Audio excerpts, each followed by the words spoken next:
My name is Pauline. I am 71 years old. I am an old woman. I live alone in my small house. My husband died 3 years ago. He had cancer. I have only one son. His name is Dawson. He is 42 years old. I missed my son. Dawson lived far away. He had a job in another state. He was very busy. I looked at the phone on the table. It had not rung in days. He called sometimes, but not often. Still, I waited every day. I remember how he always cried for me when he was little. Now he was grown, married, had a busy life, and I was alone. Suddenly, the phone rang. My heart jumped. I looked at the screen. It was Dawson. I stood up quickly, but my leg hit the chair. The phone fell off the table and hit the floor. I picked it up fast, but it had stopped ringing. I looked at the screen. Missed call. Dawson. No, I said. Please call again. I waited. 1 minute. 2. 10. The phone stayed silent. I pressed the call button, but it didn't connect. Tears filled my eyes. I left a message. Dawson, I saw your call. Please call me back. I want to hear your voice. I waited all evening, but the phone didn't ring again. That night I did not sleep. I kept looking at the phone. What did my son want to tell me? The next morning, I woke up with heavy eyes. I had not slept. My back hurt. I looked at my phone. Still no call, no message. I ate nothing. Suddenly the phone rang. I ran to it, but it was not Dawson. It was someone else. A voice said, "Is this Mrs. Pauline Bennett?" I said, "Yes." "Who is this?" The man paused. Then he spoke slowly. "I'm calling from St. Mary's Hospital.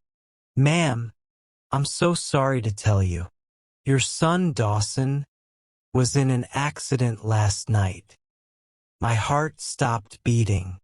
My lips moved, but no sound came out. The man said again, "He didn't make it. We tried everything. We're truly sorry." I could not breathe. I dropped the phone.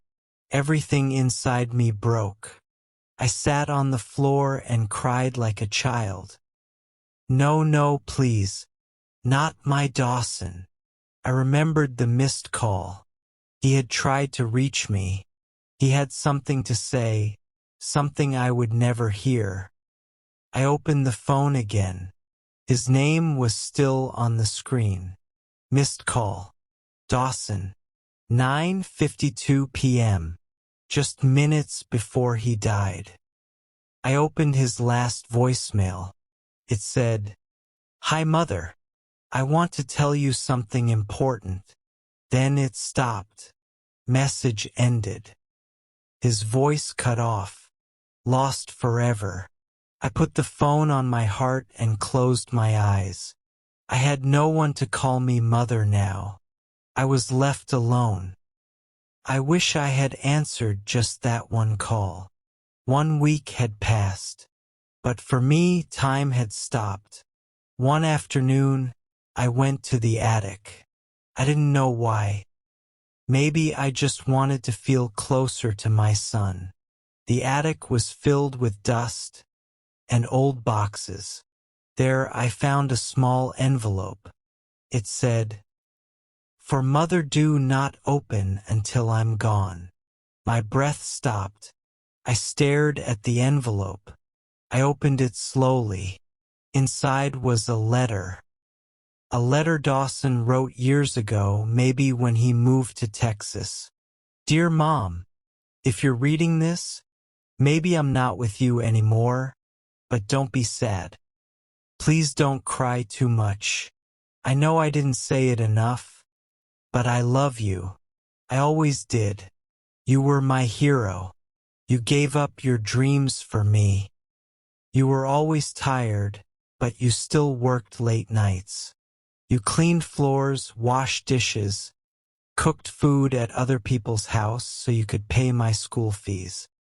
You never bought new clothes so I could have school books. I saw everything even when I didn't say it. I'm sorry for the times I forgot to call. I was busy, but never too busy to think of you. Every birthday, I remembered how you stayed up to bake that small cake. I wanted to be strong, but I was always your little boy inside. If I die early, I want you to know you were the best mother a son could have. And I will always love you from wherever I am. My tears fell on the letter. I held it to my chest and said, "You remembered everything, Dawson. You really did." The letter felt like a voice from heaven, like one last phone call finally answered. My heart still ached. I could still hear his voice in my mind. The days after the funeral were hard. There was no one to ask, "Did you eat today, Mom?" No smile at the door. But now, after reading the letter, I slowly began to forgive myself. I realized that Dawson loved me. He had remembered. And he had always been my little boy. Months passed. I didn't stop missing him. I never would. But I began to live again. Sometimes I even laughed again. People thought I had moved on. But I hadn't moved on. I had learned that love doesn't end with death. It continues in memory, in words, in silence, in every tear. Then one afternoon, as one sat in my chair, the phone rang. It had not rung in months. My heart began to beat fast. "Dawson," I whispered. The phone was in my bedroom. I stood up fast. I ran to answer it, but my foot hit the table. I lost balance. My body fell to the floor. My head hit the side of the chair. The phone kept ringing, but I couldn't reach it. I lay on the floor, breathing slowly, eyes half open. I saw my son's photo on the wall. In my mind, I heard his voice, "Mother," and I smiled. My hands stopped moving. The phone stopped ringing. A missed call. An unknown number. I never got up again. Later that evening, a neighbor knocked on the door. No answer. The window was still open. But I wasn't there anymore.